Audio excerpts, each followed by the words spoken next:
Hey guys, James here and welcome back to my channel. If you're new here, this channel is all about sharing my love of cars and everything relating to cars with you guys. And today, I want to introduce you to my new daily. That thing.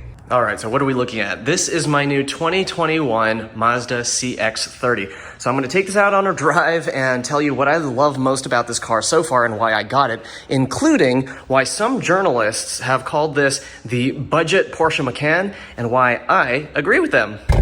All right, hopping into the CX-30, I'm gonna talk about the first aspect of this car that I really like, which is the near luxury interior.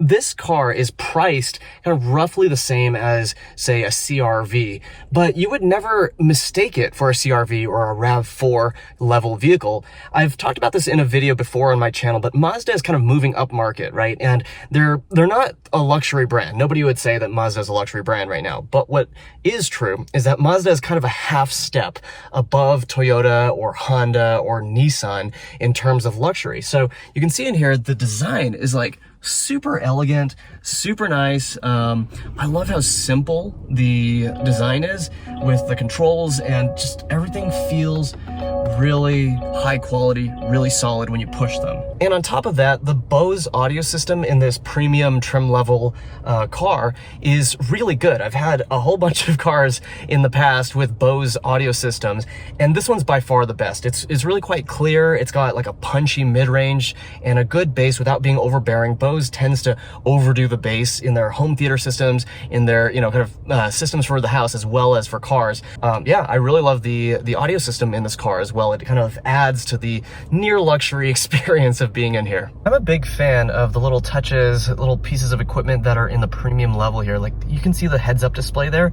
Right now it's just showing 0 miles per hour, but when you're using navigation or when it detects people in your blind spot, the display will actually show a lot more information.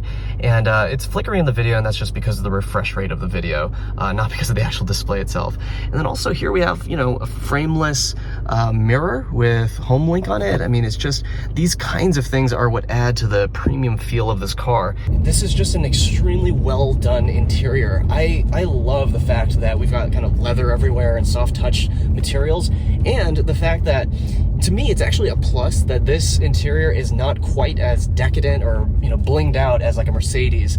I actually like the simplicity of this interior. The second thing I love about this car is the way that the main controls, meaning the steering, the gas, and the brake, feel like they're really cohesive together. Now, some cars are made in a way where it feels like the people who worked on the steering, the people who worked on the brake, and the people who worked on the gas pedal calibration were just different teams who didn't talk to each other.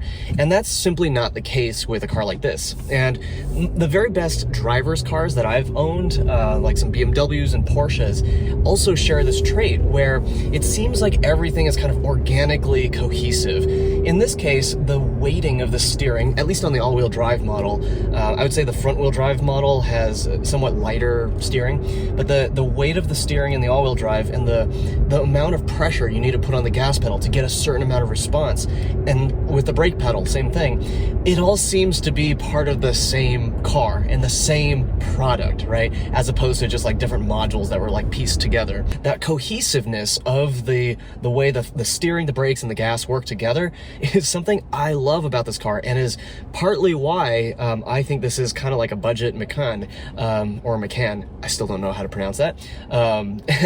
But there is one more aspect that I think makes it more of a budget Macan, and I'll talk about that right now. And this leads me to the third aspect that I really like about this car and why it's sort of a budget or dollar store Macan. And that is that the handling is really good compared to this car's competitors. Now, let me be clear. This is not a Porsche Macan when it comes to handling, but the characteristic that it shares with the Macan is that they are both really good handling vehicles for their class. And so let me talk about a little bit about how Mazda has pulled that off. A lot of the credit for why this car feels so good to drive comes down to what Mazda calls GVC Plus, which stands for G Vectoring Control Plus. And that's a combination of technologies. Now, the first portion of that, which is GVC, is basically this. When you start entering into a corner and you start to turn the wheel, most cars will feel like they wash out just a little bit. There's just this hint of understeeriness, and it might not actually be understeer, but it's a hint of understeer feel. If you've been to the track, you know, like I've been to the track, I've been to clinics where they teach you how to drive carts and cars. One of the main things that you learn is that in order to rotate a car through a corner, you want to have enough weight on the front wheels. If you don't have enough weight on the front wheels, it's going to feel like the car wants to just keep going straight. So it feels more stable, but less agile. So in the beginning of a corner, as you enter a curve, you want the car to feel like it has more agility and less stability, if that makes sense. So the way that Mazda puts a little bit more weight on the front wheels is, well, first they tried to do this by squeezing the brakes a little bit as you enter a curve, but then they realized it's too slow. Brakes can't respond quickly enough to provide that natural, like almost like invisible change to the weight on the front and the rear tires. So what they discovered is that, well, if they delay the timing, the ignition timing in the engine just a hair, then they can add about 10 or 15 pounds of weight to the front wheels as you're initiating a curve. And apparently that slight shift in weight is enough to actually make the front end feel a little bit crisper, a little bit sharper as you initiate the turn. So that's the first half of GVC. The second half of GVC is mid-corner. As you're going through the curve, the car's computers will figure out that you're now in a steady state situation and you're about to exit the curve. And so it restores that ignition timing. In other words, it brings back that full power from the engine and shifts the weight back to the rear wheels. And again, what that causes is more of a feeling of stability as opposed to agility. And so that makes the car feel more settled as you're going through the corner and as you're exiting the corner.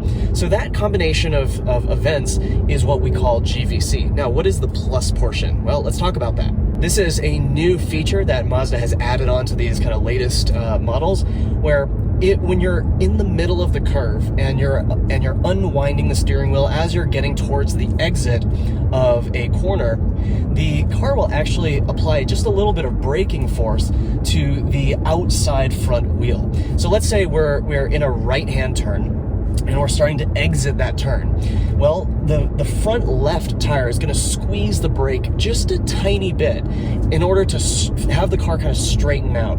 And what this helps you do is it helps you exit a corner in a more stable manner. So this is an additional layer on top of GVC that Mazda has recently added, and I would say it's pretty invisible. So I can feel when the car is kind of like doing stuff under me. It's hard to tell though. I will say that to an average driver, and to me when I'm not paying attention, I can't feel GVC or GVC Plus at work. It just feels like a really stable, like pretty agile into a corner and stable on the way out.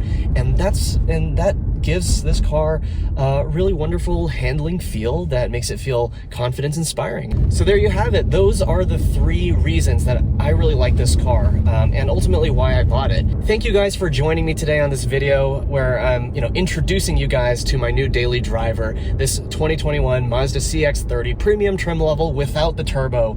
And if you enjoyed this video, please hit that like button, hit the subscribe button.